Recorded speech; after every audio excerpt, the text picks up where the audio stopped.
કૃપા હોય જો ગુરુદેવની કોટળે 84 આપ જન્મ મરણની આપદા છૂટે આપો આપ. પણ ગુરુની કૃપા ત્યારે થાય કે ગુરુના વચને હાલી તો.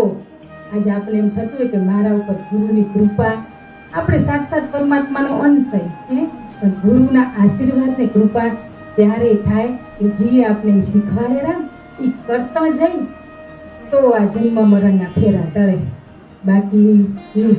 આજે અપેક્ષા સાથે જોડાય કે મારું આ કામ થઈ જાય એ તો ભગવાન પૂરું કરે.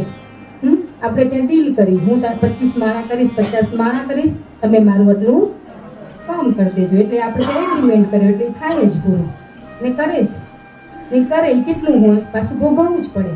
ત્યાં સ્ટોપ થઈ ગયો તો કર્મ પૂરું ના થયું, કર્મને આપણે દબાઈ દીધું. આજ ગુરુની કૃપા કઈ થાય કે આપણે એના કીધા પ્રમાણે હાલશું તો થાય. આજ જે આપણા ઉપર કૃપા હે કેટલી છે. હા, બસ પાત્ર બનવાનું હોય.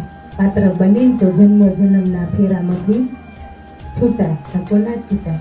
એક એક શબ્દ જે છે ને ભજનનો, પ્રાર્થનાનો એટલું શીખવાડેલો ને